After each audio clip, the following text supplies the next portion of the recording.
Think skipping breakfast is helping with weight loss? Well, here's why that strategy might be backfiring, especially if you're over 50. If you have been diligently intermittent fasting, shortening your feeding window by skipping breakfast, it might actually be backfiring, especially if you're over 50. Now, let's break down why skipping your first meal could be sabotaging your metabolism, your muscles, and even your long-term health, and totally getting in the way of you aging powerfully. By the way, if you're into optimizing your metabolic health, getting your metabolism boosted, and aging powerfully, you are in the right place. So make sure you subscribe so you don't miss any of the videos. And now let's dig into this, because if we're going to talk about skipping breakfast, this is usually a strategy that's deployed in intermittent fasting or time-restricted feeding. For this video, I'm going to refer to this as time-restricted feeding.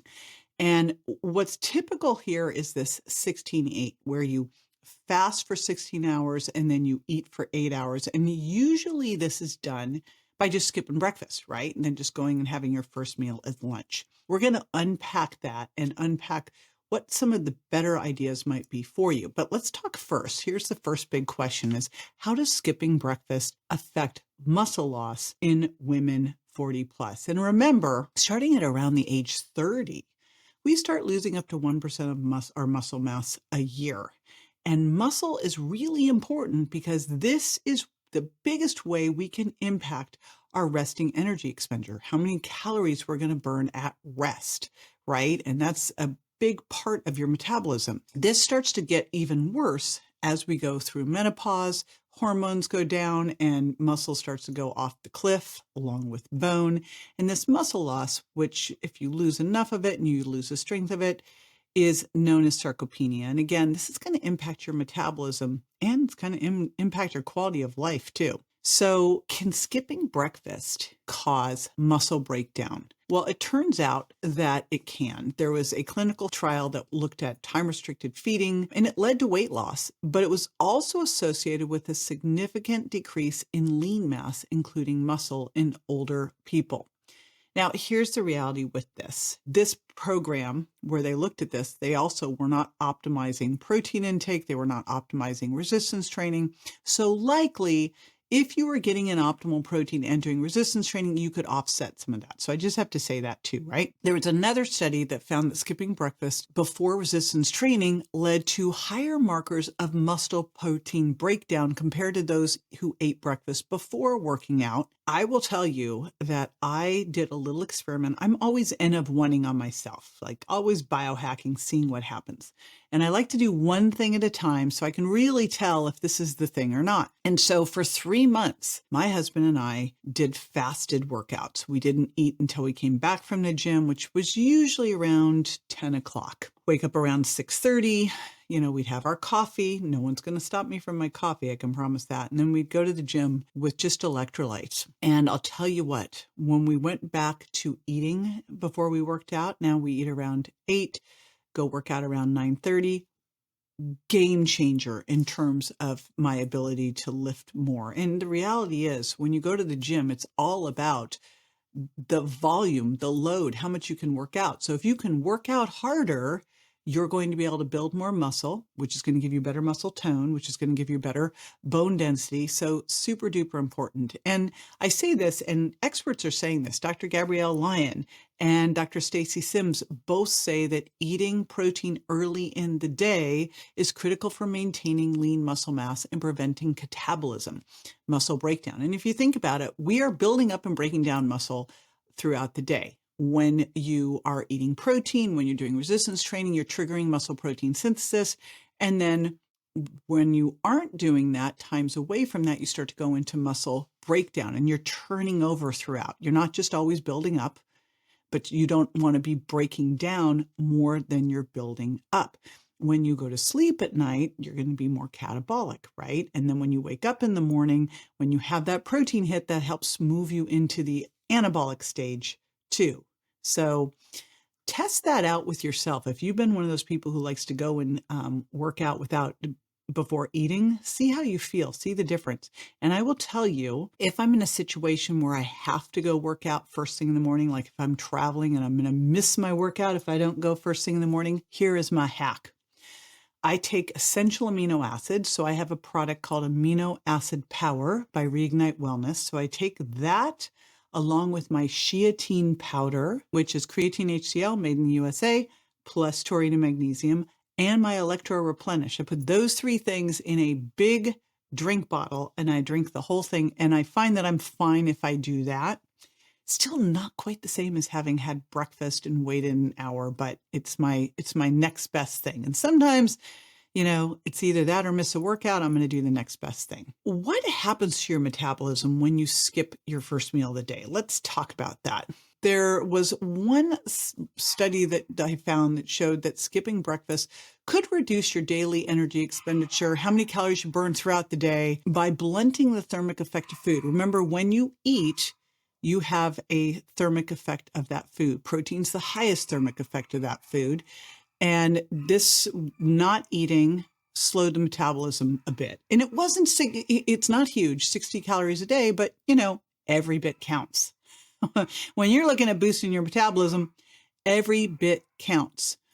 There was also one study, which is interesting because you see this both ways. I'm going to give you another study that shows potential benefits here, but that skipping breakfast could cause some rise in blood sugar that actually led to higher fat storage. I'm going to show you in a little bit that one of the things I see with intermittent fasting, time-restricted feeding, is that it can improve insulin resistance and glucose. So I think this is where wearing a CGM, a continuous glucose monitor, and paying attention to your N of 1 can be really great. Here's the thing that I noticed personally is that when I skipped breakfast, I just didn't have the energy and fatigue. I was hungrier later than normal, and my blood sugar regulation just was not as good. And what another study found in 2020 is that people who eat breakfast tend to better muscle preservation, better metabolic efficiency.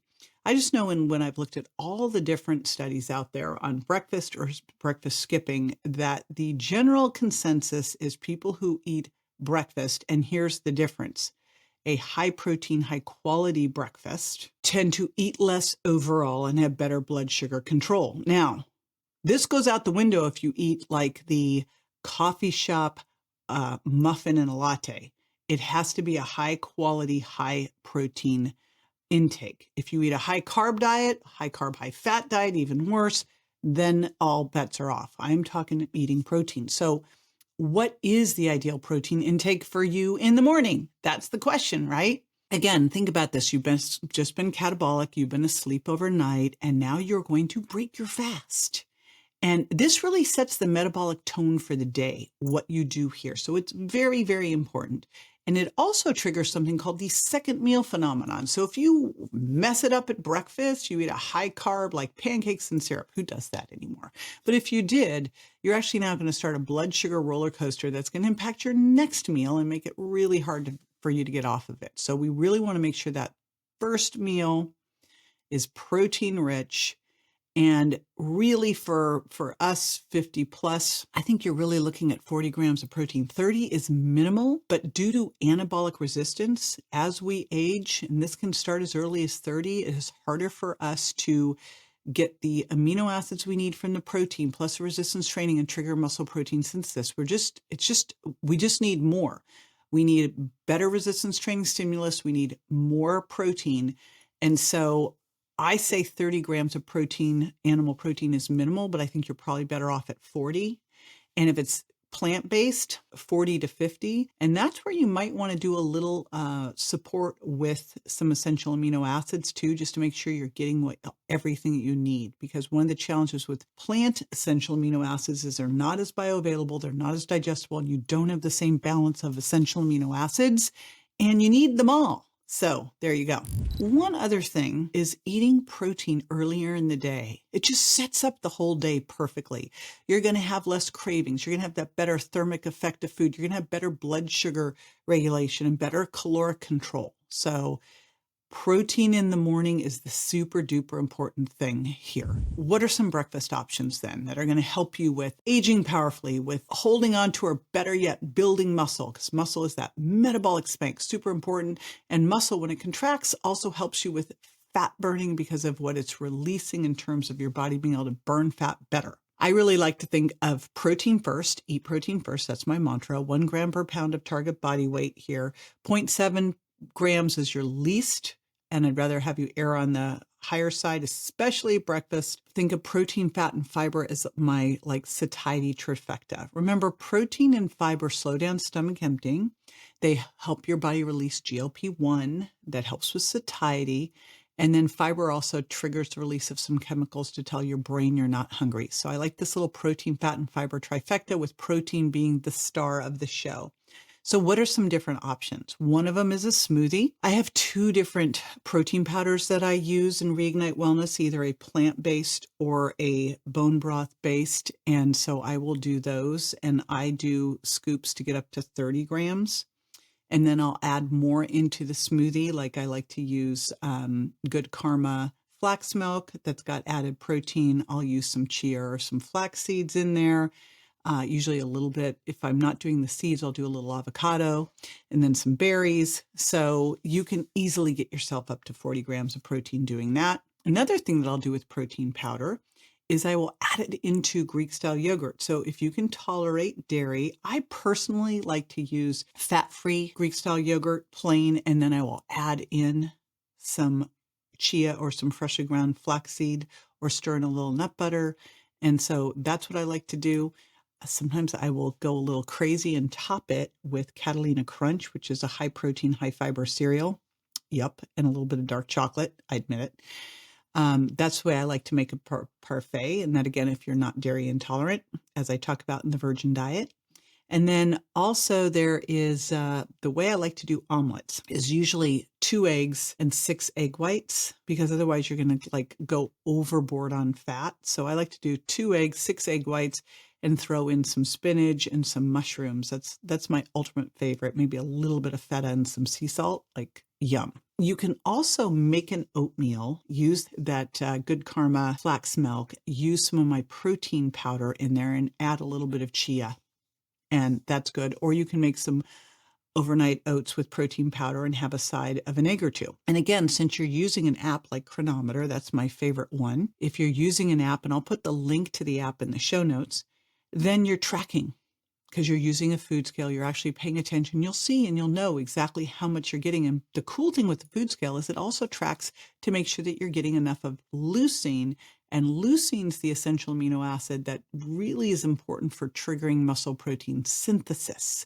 So that's an easy way to do that. Again, that's why you can also use essential amino acids as needed. I use my amino acid power from Reignite Wellness to get yourself up to where you need to be. You can also have leftovers. You know, I don't know why it is. Like, I lived in Japan for a while. I helped bring aerobics to Japan back in the 80s.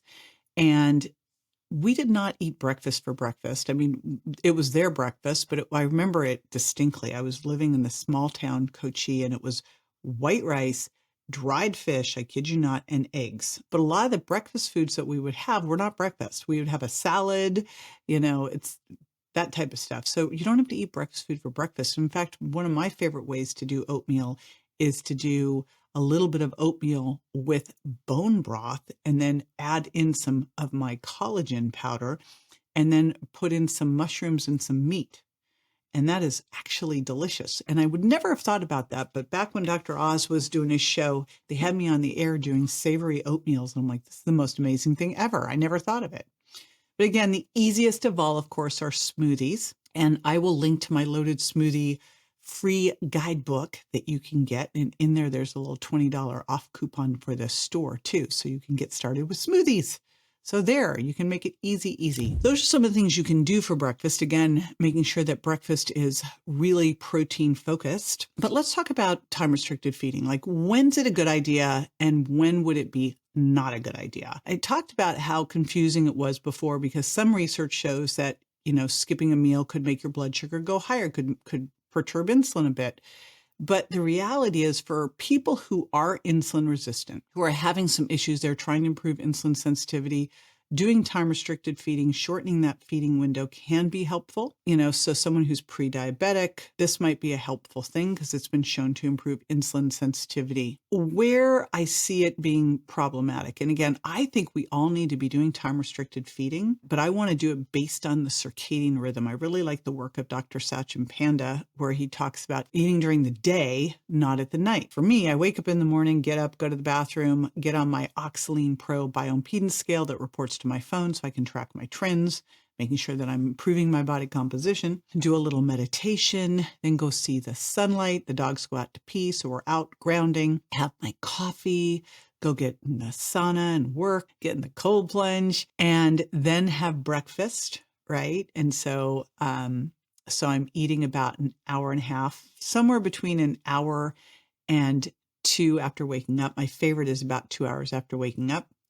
Then about an hour after that, I go to the gym, and I go to the gym with my SHEatine, Electro Replenish, and I still do my amino acid power, even though I've had breakfast. I take a little bit of that in my drink. And then stop eating 2 to 4 hours before bed. And so if you think about it, if you're in bed for 9 hours, sleeping for 8, if you are eating 2 hours after waking up and you're stopping eating 2 to 4 hours before you go to bed, that right there is a 10-hour window anyway. So it's pretty easy to do a 9 to 10 hour compressed eating window. And I think that makes a lot of sense. The other thing that I think makes a lot of sense is to eat a real meal and then don't eat, so that you give your body time to digest the meal and clear out. And then you go anywhere from 3 to 5, 6 hours until you eat again. So I generally go, somewhere in the 4 to 5 hours between meals, but I think that's an important one too, is in between meals. That's where you're hydrating, having that coffee, having that iced green tea, having that sparkling mineral water, having the regular water, right? That's when you're doing that stuff. And I try to get in at least 1 to 2 servings, generally 2 servings of electrolytes a day as well. So where could this be problematic if you want to cut it down more? You want to do the 6 to 8 hour window. I think this can be challenging for you if you are really focused on holding on to or building muscle. Remember, we start to lose muscle around age 30. And just getting in the amount of protein you need in, when you're only eating during an 8-hour window, that's probably 2 meals. It can be hard to get the protein in. So just see if you can get it in. Also, if you're eating later in the day, right? And sometimes that might create more stress in the morning. You don't get as good of a workout in. So that can be a problem too. In fact, that's one of the things that Dr. Stacy Sims talks about, is that when she sees people pushing that meal, they tend to have more stress-related cortisol spikes and some hormonal issues. So I just feel like for us women here, especially us women 40 plus, that eating breakfast is a super important meal. We just probably need to push it a little bit more. And the reason I say 1 to 2 hours after waking, so you want to give your body time to wake up, your pancreas time to get online, your insulin ready to go, so that you can deal with all of that. So those are my recommendations. Is I want you to eat by the clock, eat by the daylight, right? Make sure you're having that protein-rich trifecta breakfast. Protein's the main player there, but you're also getting some fiber from, say, some berries or some chia or flax, and a little bit of healthy fat. And then listen to your body and see how you do best. You know how to hack it now if you're one of those people that has to get up and go work out. But see how you do best. And if you do have to go do something without eating, those essential amino acids can be amazing to help you not be too catabolic, not breaking down as much, right? So by the way, I'm posting all my podcasts now on YouTube, so you can get all the info that you need directly on this platform. So make sure you check out my latest episode. Again, subscribe so you get notified every time I drop something new, whether it's a new video or a new podcast.